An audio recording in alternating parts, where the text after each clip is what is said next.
Estábamos en la boda de mi cuñado cuando todo empezó a oler raro. Y no lo digo por las flores del salón, que parecían traídas de un tanatorio, ni por el marisco medio congelado que sirvieron en la cena. Hablo de algo más sutil, más jodido. Algo que uno no puede explicar, pero que se le mete por la piel y no se va. La cosa fue así, estaban con el típico brindis de los novios, todos de pie, copas al aire, y yo, como un gilipollas más, mirando a Laura, mi mujer, con esa cara tonta que se te pone cuando crees que todavía estás casado con tu mejor amiga. Ella tenía ese vestido rojo que le gustaba tanto, y el pelo recogido como a mí me encantaba. Pero en vez de mirarme a mí, estaba mirando a otro. Y no fue un simple cruce de miradas, no. Fue esa clase de mirada que dura un segundo más de lo normal. Esa que no tiene explicación inocente. Él era uno de los camareros. Alto, moreno, con barba de 2 días y esa sonrisa de sé exactamente lo que estoy haciendo. Y lo peor es que ella también lo sabía. Lo noté en la forma en que le bajó la mirada después, como si acabara de hacer algo indebido y no supiera cómo salir del paso. No dije nada. Claro que no. No soy de los que montan escenas en público. Pero lo vi. Y una vez lo ves, ya no puedes dejar de mirar. Durante el resto de la noche, empecé a notar detalles que antes se me habrían escapado. Ella se levantaba a ir al baño con demasiada frecuencia. Siempre sola. Siempre hacia la misma dirección. Y cada vez que volvía, venía sonriendo de una forma que no encajaba con el tipo de sonrisa que tienes después de mear. Te lo digo yo. En un momento dado, cuando la música estaba alta y todo el mundo bailaba como si no hubiera un lunes después, la perdí de vista. No estaba en la pista. No estaba en la mesa. No estaba con su madre, que la adoraba. Me fui al pasillo del fondo, el que daba a la cocina y a los baños, y escuché voces. Una de ellas era la suya. No oí lo que decían. No llegué a ver nada. Solo sé que, cuando entré al pasillo, ella salió justo en ese momento. Pelo algo revuelto, labios más pintados que antes, o eso creí ver yo, y esa mirada de no digas nada, por favor. ¿Todo bien? Le pregunté como si no supiera ya la respuesta. Sí, claro. ¿Y tú? Esperando que vuelvas, como un tonto. Ella se rió. Me agarró de la mano y me llevó a la pista como si no hubiera pasado nada. Pero yo ya no bailé. Solo me dejé arrastrar. Volvimos a casa esa noche sin discutir. Nos desvestimos en silencio. Nos metimos en la cama. Ella se giró para dormir y yo me quedé mirando al techo durante horas. A la mañana siguiente, hice café como siempre. Le preparé una tostada, como cada domingo. Y mientras se la comía, con el móvil en la mano y sin mirarme apenas, supe que lo nuestro se había roto. No por lo que hizo, que aún no sabía exactamente qué era, sino por cómo lo ocultaba sin el menor esfuerzo. Con esa naturalidad que solo tienen los que ya no se sienten culpables. Ahí fue cuando me prometí que iba a llegar al fondo del asunto. No con gritos ni escenas. No como un loco celoso. No. Iba a hacerlo con cabeza. Fríamente. Paso a paso. Y lo que descubrí después, bueno, eso ya es otra historia. Pero te aseguro que nadie se lo espera. El lunes empezó como cualquier otro. Me levanté antes que ella, preparé el café sin hacer ruido y me senté frente al ordenador como si tuviera algo urgente que hacer, aunque la verdad es que solo estaba esperando a que se levantara para observarla. No había ninguna estrategia definida, solo quería ver si algo de lo que sentí el sábado seguía ahí o si había sido producto de mi cabeza, un malentendido, un error de esos que uno se monta cuando no tiene nada mejor que hacer. Pero no. Bastó verla salir de la habitación para saber que no me había inventado nada. Laura tenía esa forma de moverse por casa cuando estaba incómoda. Caminaba más rápido de lo normal, evitaba el contacto visual, hablaba de más para llenar los huecos de silencio. Esa mañana hizo exactamente eso. Me preguntó si había dormido bien, si tenía mucho trabajo, si había apagado la cafetera, todo en menos de 2 minutos. Respondí con monosílabos. No quería hacerla sospechar, pero tampoco iba a fingir entusiasmo.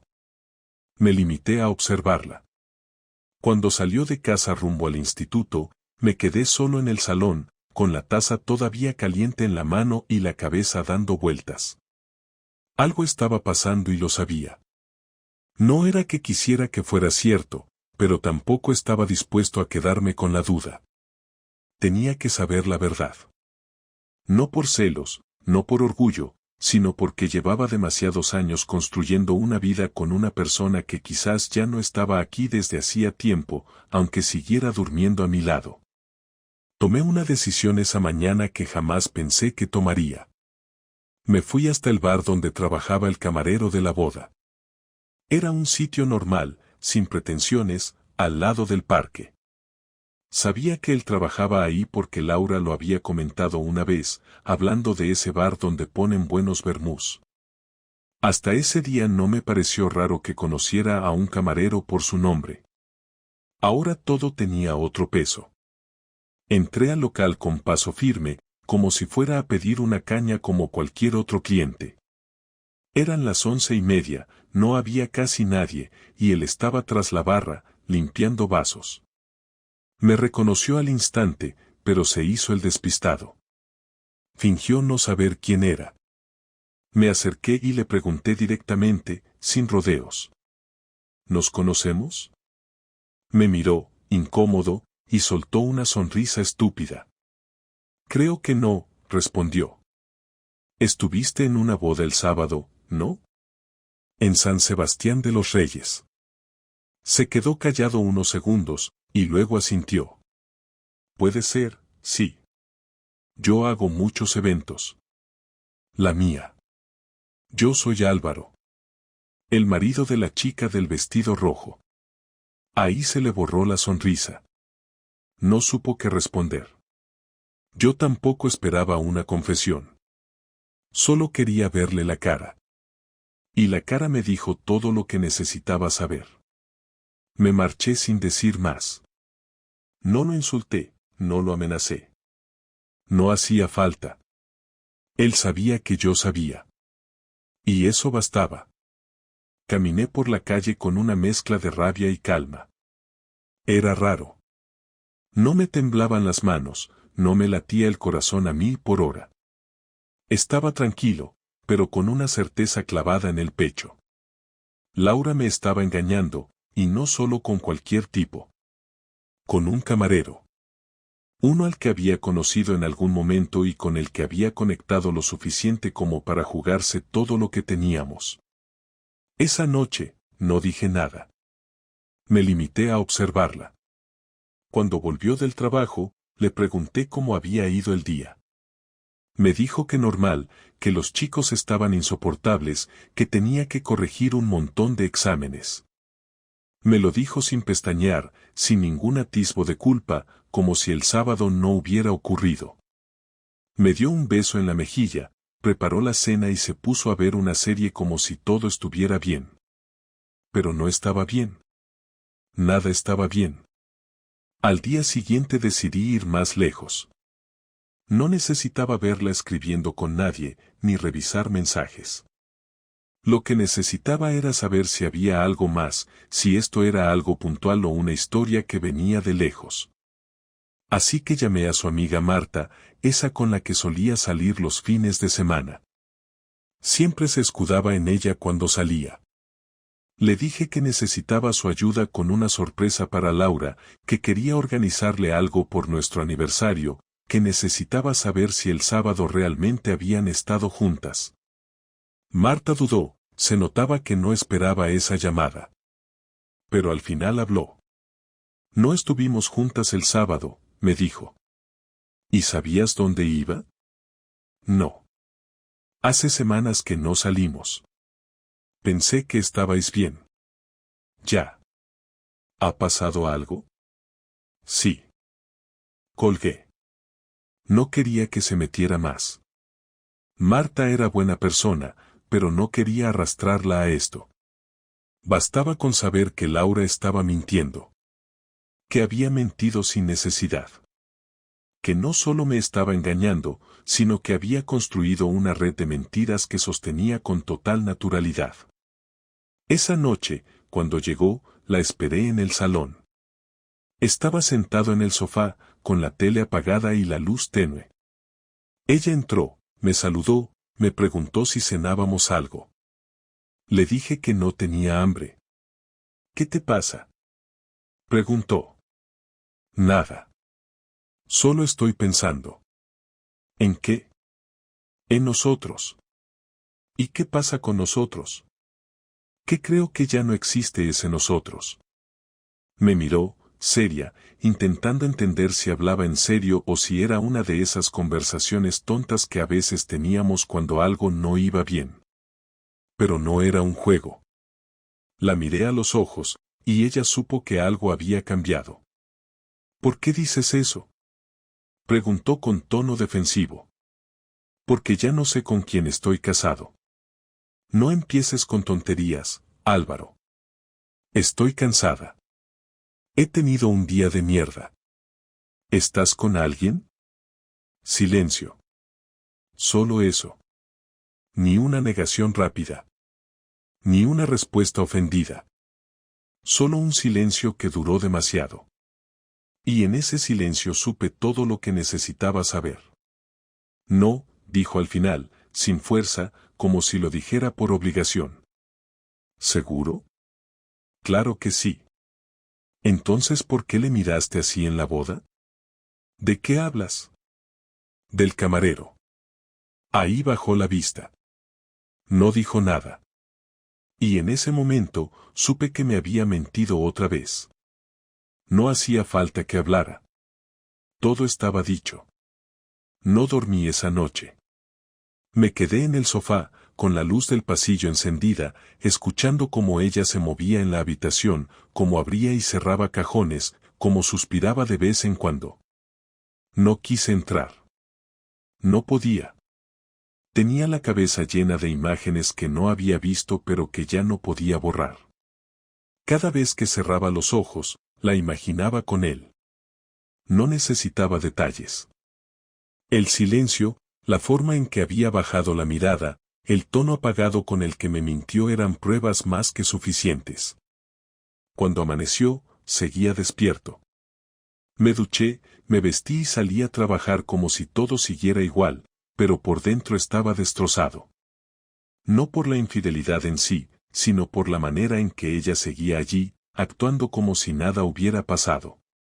A media mañana me escribió un mensaje corto: no quiero que discutamos. Esta noche hablamos. No respondí.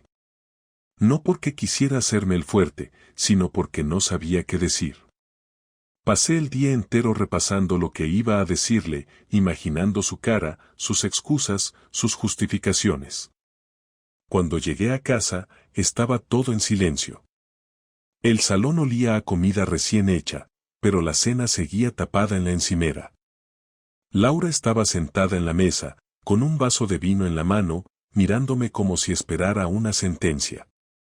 Me senté frente a ella, sin decir nada. Durante unos segundos, solo se oyó el reloj del pasillo y el sonido del vino al chocar contra el cristal cuando lo giraba nerviosa. No quiero seguir así, dijo ella al fin. ¿Así cómo? Como si fuéramos enemigos. No soporto este ambiente. No somos enemigos, Laura. Simplemente quiero saber la verdad. Ya te dije que no hay nada. Y yo te digo que no te creo. Se le humedecieron los ojos, pero no era tristeza, era rabia contenida. Golpeó la mesa con la palma abierta y me miró fijamente. ¿Qué quieres que diga? ¿Que sí? ¿Que me acosté con él para que puedas sentirte víctima? Quiero que digas la verdad, lo que sea, pero que no me sigas tomando por idiota. Ella respiró hondo y se echó hacia atrás en la silla. No apartó la mirada, y por primera vez la vi sin miedo, sin remordimiento. Vale, dijo. Sí. Pasó algo. Una vez. No fue planeado. No fue lo que crees. ¿Qué pasó exactamente? Nada importante. Fue después de la boda. Yo estaba enfadada contigo porque llevas meses distante, siempre ocupado, siempre con la cabeza en tu trabajo. Me sentí sola y me dejé llevar. ¿Con el camarero? Asintió sin hablar. ¿Dónde? En su coche. No fue más de 10 minutos. No sé cómo no le lancé la copa a la pared. Me temblaban las manos, pero me contuve. No quería que esa escena acabara con gritos. Quería que me lo dijera todo, hasta el último detalle, aunque me doliera. ¿Y después? Nada. No volví a verlo. ¿Seguro? Sí. ¿Y cómo le llamas ahora? ¿Por el nombre o por el alias que usas cuando me mientes? No te estoy mintiendo, Álvaro. Lleva semanas haciéndolo. Se levantó de golpe y empezó a caminar de un lado a otro, con los brazos cruzados. ¿Qué quieres que haga? Preguntó con voz tensa. ¿Que me humille más todavía? Ya te he dicho la verdad. Sí, me equivoqué. Pero no pienso arrastrarme. No quiero que te arrastres, Laura. Quiero entender por qué. No hay un por qué. Estaba cansada. Tú ya no me mirabas. Todo era rutina, trabajo, casa, cuentas, silencio. Él me miró diferente.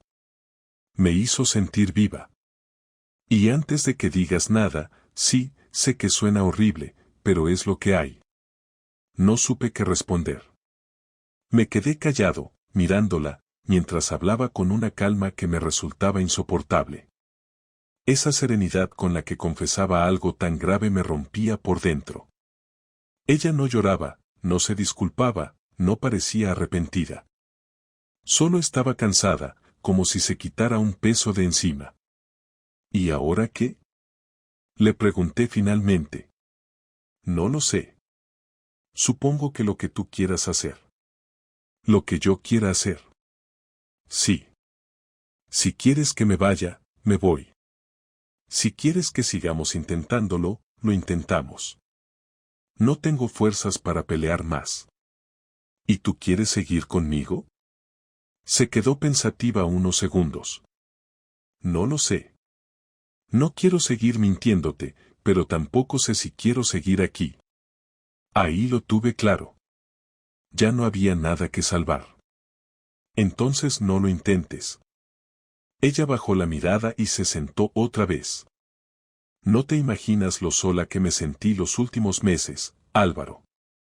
Me tratabas como si fuera parte del mobiliario. Yo te hablaba y tú ni me oías. Me cansé. No fue por sexo. Fue por sentir algo, aunque fuera una tontería. Y elegiste sentirlo con un desconocido. Elegí sentirlo con quien me miró cuando tú dejaste de hacerlo. No supe si quería pegarle o abrazarla. Me quedé paralizado. Ella tenía razón en algo, hacía meses que entre nosotros había distancia. Pero la diferencia es que yo no me fui a buscar consuelo en otro cuerpo. Yo seguía allí, esperando que las cosas mejoraran. Ella, en cambio, decidió resolverlo de la manera más fácil y más cruel. ¿Tú sabes lo que has hecho? Le dije con voz baja. Sí. Lo sé perfectamente. Has tirado 10 años por la borda. No los he tirado. Solo he cometido un error. Un error es dejar las llaves puestas en el coche, no abrirte de piernas a otro. Ahí me miró con una frialdad que me heló la sangre. No tienes derecho a hablarme así. Tengo todo el derecho. Soy tu marido. Ya no actúas como tal desde hace tiempo. Ese comentario me dolió más que todo lo anterior. Era cierto que había dejado que la rutina me comiera, que había pasado semanas enteras sin mostrarle afecto, pero nunca pensé que eso justificara lo que hizo. En ese momento entendí que no había nada que discutir. No era una conversación para arreglar nada. Era una despedida disfrazada de charla. Me levanté sin decir nada, fui a la habitación y empecé a guardar mis cosas. Ella me siguió, llorando por primera vez. No te vayas, dijo. Por favor. Ya lo hiciste tú hace tiempo, Laura. Solo que yo no me di cuenta. Podemos hablarlo, buscar ayuda. No quiero ayuda. No quiero consejos de pareja ni segundas oportunidades. Quiero dormir sin pensar con quién estuviste. Ella se sentó en la cama, con la cara hundida entre las manos. No volví a mirarla. Guardé la ropa en silencio y salí de casa con una maleta pequeña. No sabía a dónde ir, solo sabía que no podía quedarme ahí. Conduje sin rumbo por la M40 durante 1 hora, hasta que terminé aparcando en un descampado cerca del aeropuerto. Me quedé dentro del coche, escuchando los aviones pasar por encima, imaginando a toda esa gente que empezaba nuevos viajes mientras yo veía cómo el mío se hundía. No lloré. No podía. Estaba vacío. Sentía un cansancio tan profundo que ni siquiera el odio me salía. Miré el reloj. Eran casi las 3 de la madrugada. Pensé en volver solo para decirle que la odiaba, pero me pareció inútil. Lo que sentía no era odio, era decepción.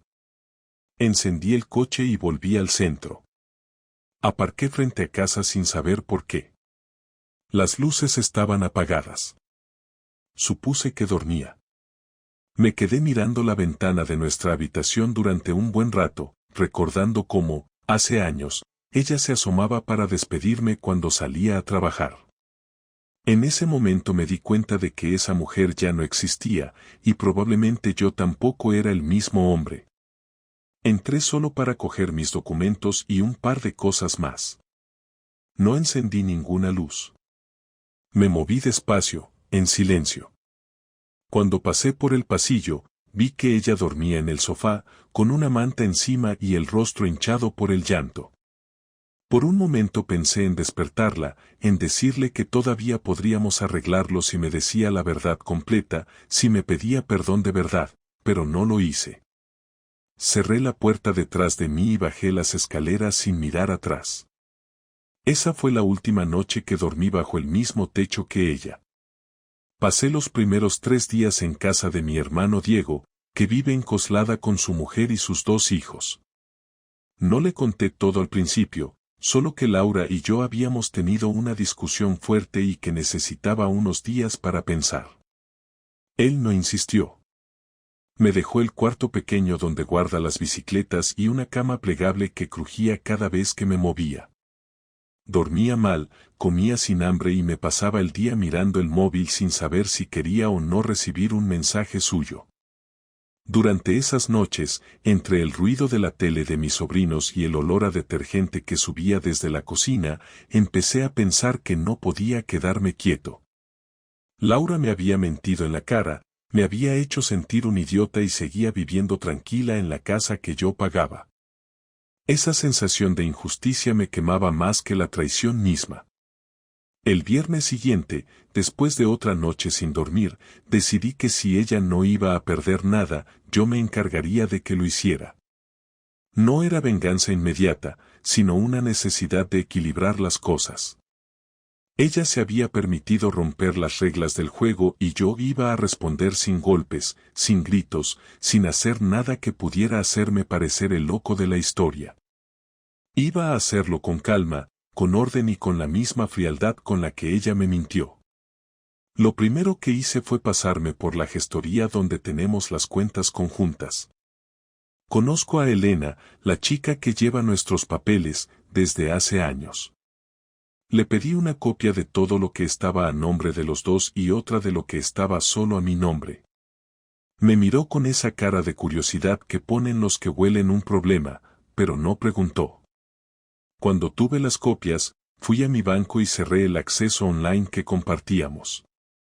Dejé el dinero justo para los gastos de la casa, ni un euro más. No quería arruinarla, solo dejar claro que no iba a seguir financiando su comodidad mientras yo dormía en una cama plegable. Después llamé a su instituto. No para hablar con ella, sino con el jefe de estudios.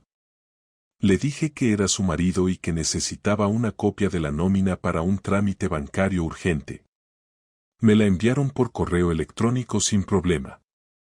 Saber cuánto cobraba me sirvió para calcular hasta dónde podía estirarse sin mi parte del dinero. No era mucho. Pensar en eso me dio una extraña sensación de alivio. No era maldad, era la necesidad de recuperar algo de control. Esa misma tarde pasé por casa mientras sabía que ella estaría trabajando. Tenía las llaves y nadie me lo podía impedir. Entré sin hacer ruido, como un visitante que inspecciona un lugar que alguna vez fue suyo. Todo estaba igual que antes, ordenado, limpio, sin rastro de mí. Hasta el marco con nuestra foto de la boda había desaparecido del aparador. Subí al dormitorio y vi que había cambiado la colcha, los cojines y hasta los cuadros. Era como si hubiera borrado cualquier signo de nuestra vida en común en menos de una semana. Abrí el armario y vi que mi ropa ya no estaba. Supuse que la habría metido en cajas. Busqué y las encontré en el trastero, apiladas con etiquetas escritas con rotulador, ropa Álvaro, documentos Álvaro, varios. Me quedé mirándolas unos segundos, luego bajé las 3 cajas al coche y las metí en el maletero. Antes de irme, me senté un momento en el sofá. Había una manta nueva, gris, que no era nuestra. En la mesa del salón encontré 2 copas vacías y una botella de vino abierta. El tapón estaba a un lado, y el corcho tenía todavía la marca del sacacorchos. Me quedé mirando las copas. Eran distintas. No eran del juego que teníamos. Me di cuenta de que no había tardado ni una semana en invitar a alguien. No necesitaba verlo para saberlo.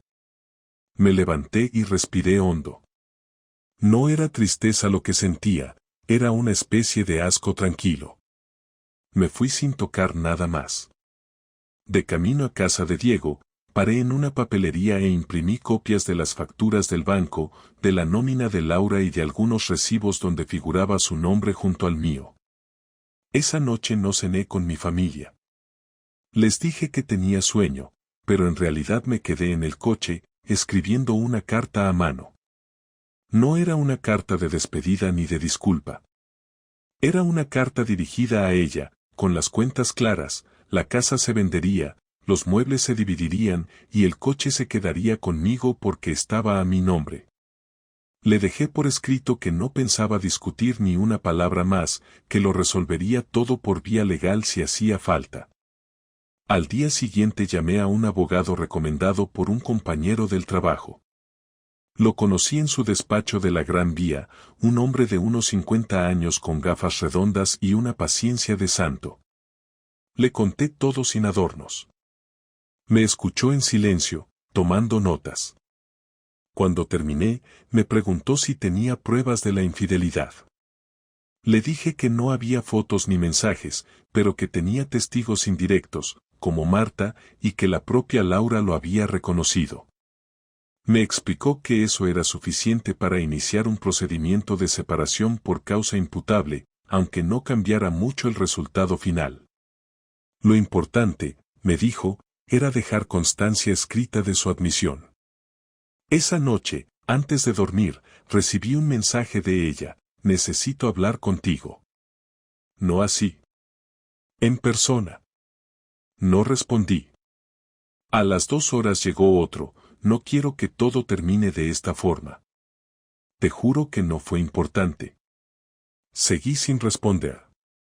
No porque quisiera castigarla, sino porque ya no veía el sentido de seguir hablando con alguien que solo quería limpiar su conciencia. 2 días después, un amigo común, Javier, me llamó para invitarme a una cena que hacía tiempo teníamos pendiente. Acepté porque necesitaba distraerme. Fuimos a un restaurante en el centro, y cuando llegamos, vi que también estaba Laura. Me di cuenta de que era una trampa bien intencionada de Javier, que pensó que con un encuentro casual arreglaríamos algo. Ella se acercó, me saludó con una sonrisa tensa y dijo que si quería, podíamos sentarnos a hablar después. Le respondí que lo haríamos, pero no ahí. Durante la cena evitamos mirarnos. Ella habló con todos, fingiendo normalidad, riendo de vez en cuando, y yo observaba cómo podía mantener esa fachada con tanta facilidad. Al salir, me siguió hasta la puerta del restaurante. Álvaro, no quiero que nos odiemos. No te odio. Entonces hablemos. No podemos vivir así. Tú puedes. Ya estás haciéndolo. No entiendes nada, dijo, con la voz temblorosa. No fue lo que crees. No me interesa lo que fue. Me interesa lo que hiciste después, cuando mentiste sin pestañear. Si me hubieras escuchado aquella noche. Te escuché, Laura. Te escuché y decidí que no me bastaba. Ella me agarró del brazo, y durante un segundo pensé que iba a llorar, pero no lo hizo. Me miró a los ojos con una mezcla de cansancio y desesperación. No me perdones, pero no me destruyas. Yo no necesito destruirte. Tú sola lo estás haciendo. Soltó mi brazo y se fue caminando en dirección contraria. Me quedé mirando cómo se perdía entre la gente. No sentí alivio ni rabia, solo una especie de vacío que se mezclaba con una calma rara. A la mañana siguiente, el abogado me envió el borrador del acuerdo. Lo leí varias veces antes de firmarlo. Me tembló la mano al poner la firma, pero lo hice. Le pedí que se encargara de entregárselo a ella. A media tarde, me llamó llorando. ¿De verdad vas a hacerlo?, preguntó. Ya lo hice. Esto no tiene arreglo. No mientras uno de los dos viva fingiendo. Colgó sin despedirse. Esa misma noche fui al piso a recoger el resto de mis cosas. Cuando abrí la puerta, me encontré con una nota en la mesa. No quiero quedarme con nada tuyo. Llévate lo que quieras. No había lágrimas ni palabras bonitas. Solo una frase seca, directa, tan vacía como lo que quedaba de nosotros. Recogí mis cosas sin mirar alrededor. Antes de salir, dejé sobre la mesa la carta que había escrito días antes, con todas las condiciones y los números bien detallados. Cerré la puerta despacio, giré la llave y la dejé en el buzón. En el coche, me quedé quieto unos minutos. No me sentía vengado, pero sí en paz. Había hecho lo que debía, sin ruido, sin dramas. Sabía que con el tiempo ella entendería lo que significaba perderlo todo sin que yo hubiera levantado un dedo. No necesitaba humillarla ni exponerla.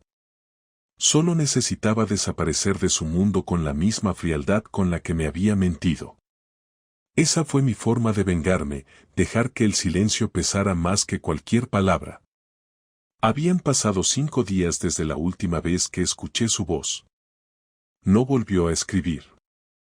Tampoco llamó. No intentó nada más.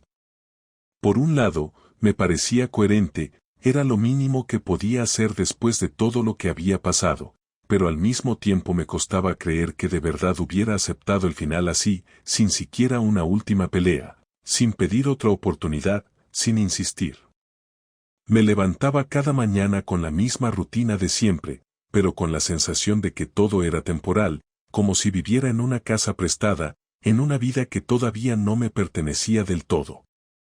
Dormía en casa de Diego, seguía yendo al trabajo, comía por compromiso y respondía a los mensajes con monosílabos. No porque quisiera dar pena, sino porque ya no me salía forzar ninguna emoción. Lo que tenía dentro era agotamiento.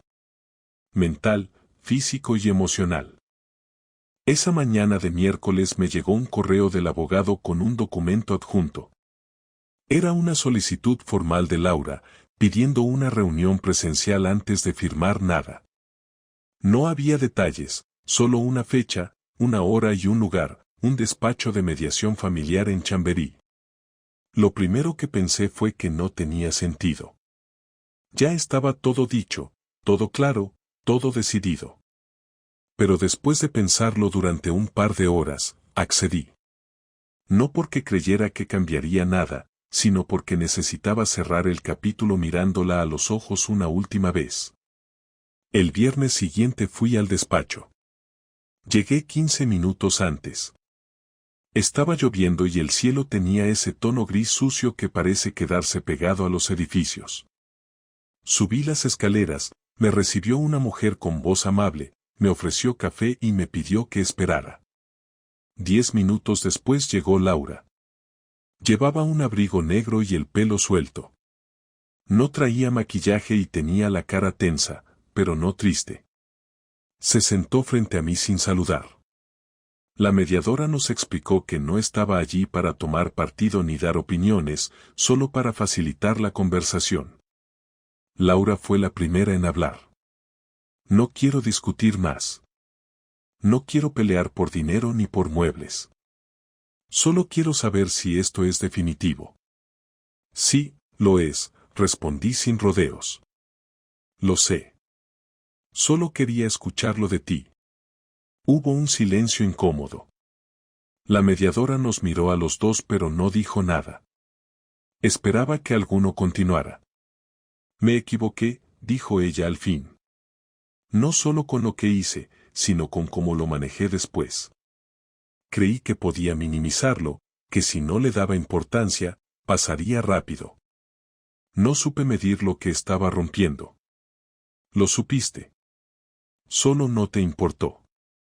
No es cierto. Me importó. Me sigue importando. Pero me dejé llevar por algo que en ese momento me parecía urgente, aunque no lo era. ¿Por qué pediste esta reunión? Porque no podía quedarme con la sensación de que todo se cerraba por correo electrónico. ¿Y qué esperas que pase ahora? Nada. Solo quería decir lo que no supe decir antes. No tienes que decir nada. Ya lo hiciste todo. Lo sé. Y no espero que me perdones. Tampoco lo necesito. Solo quería que supieras que no fue por falta de amor. Fue por falta de respeto. También. La mediadora intervino por primera vez. Nos preguntó si había temas concretos que queríamos resolver hoy. Le dije que no, que todo estaba en manos del abogado. Laura asintió. Nos preguntó si queríamos hacer alguna reflexión final. Dije que no. Laura tardó en responder. Lo siento, dijo al final. No respondí. Me levanté, le di la mano a la mediadora y me fui sin mirar atrás. Caminé bajo la lluvia sin paraguas, sin apurar el paso. Cuando llegué al coche me senté al volante sin encenderlo. Estuve ahí 10 minutos, mirando la gente pasar. No pensaba en Laura, pensaba en mí. En todo lo que había aguantado, en cómo permití que mi vida se convirtiera en una rutina tan monótona que ni siquiera vi venir el final. Porque aunque lo que hizo fue su decisión, yo también había contribuido a construir un espacio donde el cariño se volvió mecánico y el diálogo escaso. No era excusa para lo suyo, pero sí un motivo para no repetir la historia con nadie más. Ese fin de semana me mudé a un piso de alquiler pequeño en Torrejón. Estaba amueblado, tenía un salón modesto y una habitación donde apenas cabía la cama. No era mucho, pero era mío. Mis cosas estaban en cajas, las fotos guardadas y los libros apilados en el suelo. Pasé la primera noche allí sin televisión, con la ventana entreabierta y el sonido de los coches de fondo. Era raro empezar de cero a los 38 años, pero también sentía una especie de alivio que no había tenido en años. A la semana siguiente recibí un sobre por correo. No tenía remitente, pero reconocí su letra. Dentro había una carta. Era breve. Me decía que había firmado el acuerdo, que respetaría todas las condiciones y que se iba a mudar a otra ciudad para empezar de nuevo. No decía dónde, ni con quién, ni por qué. Solo añadía que, si algún día podía perdonarla de verdad, le gustaría saberlo. Rompí la carta en 4 partes y la tiré sin leerla de nuevo.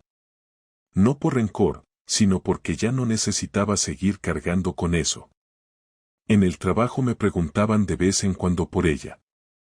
Siempre decía lo mismo, nos separamos, pero todo bien. Nadie insistía. Algunos lo veían venir, otros fingían sorpresa. Me daba igual. No necesitaba explicarme. Pasaban los días y empecé a recuperar cosas que había dejado de lado, salía a correr por la mañana, empecé a cocinar en lugar de pedir comida a domicilio y una noche me animé a llamar a mi amigo Luis para tomar algo. Hablamos de fútbol, del curro, de política, de cualquier cosa que no fuera mi vida sentimental. Lo agradecí. Un día, mientras ordenaba papeles, encontré una foto nuestra. Era vieja, de las vacaciones en Asturias, cuando todo parecía más sencillo. La miré unos segundos y luego la metí en una caja que terminé guardando en el fondo del armario. No porque me doliera, sino porque ya no tenía sitio en la casa. Un domingo por la tarde recibí un mensaje de su madre. Me preguntaba cómo estaba, me decía que lo sentía mucho y que, aunque me respetaba, le dolía cómo había terminado todo. Le respondí con educación, sin entrar en detalles. No era culpa suya. Nunca lo fue. En mi piso nuevo, empecé a vivir días más tranquilos. Nadie me preguntaba a qué hora volvía, no tenía que justificarme por nada, y aunque la soledad pesaba, también me permitía escucharme sin interrupciones. Una tarde, sentado en el sofá, me di cuenta de que hacía mucho que no pensaba en Laura. No con rabia, ni con tristeza, simplemente no pensaba. Y entendí que estaba empezando a salir. No del todo, no aún, pero sí lo suficiente como para seguir adelante sin arrastrar el pasado en cada paso. Así fue nuestra última conversación. Sin gritos, sin lágrimas, sin grandes gestos. Solo 2 personas frente a frente, admitiendo que ya no quedaba nada que decir. A veces los finales no son épicos, solo son necesarios. Habían pasado casi 3 semanas desde que firmamos el acuerdo y ya no quedaba nada en común entre nosotros, ni cuentas, ni muebles, ni planes, ni promesas, ni siquiera una conversación pendiente. Cada uno estaba en su sitio, como si nunca hubiéramos compartido techo, como si el colchón de matrimonio no hubiera sido testigo de años enteros de conversaciones nocturnas, de discusiones, de reconciliaciones, de silencios cargados de rutina. En ese tiempo, no volví a saber nada de ella. Ni una llamada, ni un mensaje, ni un intento de cerrar mejor las cosas. Y no lo necesitaba. Cuando uno da por muerto algo que alguna vez significó tanto, lo peor que puede hacer es intentar revivirlo a base de palabras que llegan tarde. Empecé a ocuparme de lo mío sin excusas, sin postergar nada. Me apunté al gimnasio del barrio, uno de esos donde la música está demasiado alta pero nadie se mete en la vida de nadie. Era un espacio donde sudar no solo el cansancio físico, sino también los restos de todo lo que había dejado atrás. Cambié el móvil, no solo por seguridad, sino porque ya no quería ni ver nuestro historial de conversaciones. Tiré las cosas que me recordaban a ella, no por odio, sino por higiene emocional. Incluso regalé algunas camisetas que sabía que le gustaban y me quedé solo con lo que me representaba ahora. Era un ejercicio simple pero efectivo, eliminar lo que ya no tenía sentido en mi vida. Los fines de semana empecé a caminar por la ciudad sin rumbo, con los auriculares puestos y una playlist que no tenía ninguna canción compartida. Me sentaba en bares donde nunca habíamos estado, pedía platos que antes no pedía y hablaba con camareros que no sabían nada de mi historia. Poco a poco empecé a entender que no era necesario hacer grandes cambios para dejar el pasado atrás. A veces bastaba con no repetir lo mismo. No volver a los mismos lugares, no buscar las mismas excusas, no responder igual. Un día, mientras esperaba en una cola del supermercado, vi a una mujer con un vestido rojo parecido al que llevaba Laura en la boda de su hermano. Me sorprendí mirando el tejido con una mezcla de rabia y nostalgia, como si ese color tuviera la culpa de algo. Me reí solo, bajito, sin ganas, pero me reí. Y ahí me di cuenta de que empezaba a poder recordar sin que doliera tanto. No porque hubiera perdonado, sino porque había aceptado que hay cosas que no cambian aunque uno las entienda tarde. Volví a ver a Marta por casualidad en una terraza. Iba con un grupo de amigos, me saludó desde lejos y luego vino a mi mesa cuando terminó su café. Me preguntó cómo estaba, me dijo que lo sentía y que no entendía cómo Laura había podido tirar todo tan rápido. Le dije que ya no importaba. Ella asintió, pero no parecía convencida. Me preguntó si había conocido a alguien. Le respondí que no estaba buscando nada y que, de momento, me bastaba con no compartir la cama con alguien que me mentía. Se rió, me tocó el brazo y me dijo que si alguna vez quería hablar, tenía su número. La vi marcharse entre la gente y pensé que tal vez un día la llamaría, pero no en ese momento. En el trabajo volví a recuperar la concentración.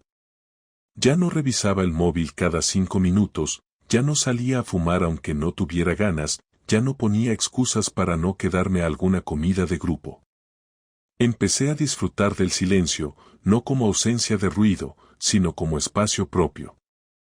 Nadie me preguntaba a qué hora volvía, nadie me esperaba con la cara larga por llegar tarde, nadie me acusaba de estar ausente aunque estuviera en casa.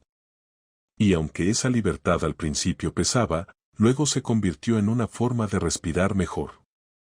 Una tarde, mientras ordenaba papeles viejos, encontré un sobre con entradas de conciertos, billetes de tren, facturas de hoteles. Eran recuerdos de viajes que hicimos juntos. Me senté en el suelo del salón con el sobre en las manos durante varios minutos. Pensé en quemarlo, pero al final lo guardé en una caja, no como homenaje, sino como archivo.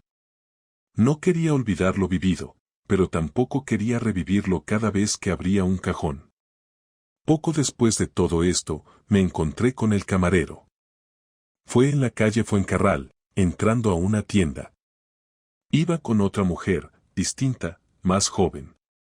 Me miró, bajó la vista y se metió rápido al local. Yo seguí caminando. No sentí rabia, ni deseos de decirle nada. Era un tipo más del montón. No era él el problema, nunca lo fue.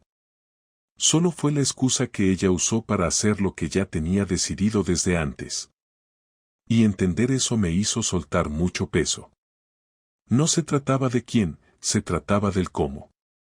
De la forma en que me ocultó, de la forma en que me negó incluso cuando ya estaba todo descubierto. Una noche, mientras hablaba con Diego en su salón, me dijo algo que se me quedó grabado. Estábamos viendo un partido y, sin venir mucho a cuento, me soltó: tú no estás solo porque te dejaron, estás solo porque decidiste no seguir con quien te falló. Me quedé pensando en eso durante varios días. No había buscado estar solo, pero tampoco había hecho nada por evitarlo. Porque sabía que quedarme habría sido aceptar migajas, y aunque doliera irme, dolía más saber que ella era capaz de vivir como si nada hubiera pasado. No sé si Laura rehizo su vida, si volvió a buscar al camarero, si cambió de ciudad como dijo en la carta. No me interesa. Lo que me interesa es que no volví a verla en mis sueños, que ya no me levantaba con la necesidad de revisar su nombre en redes, que su cara se fue borrando de mi memoria como se borra el ruido después de una tormenta. Y cuando eso pasa, sabes que ya está.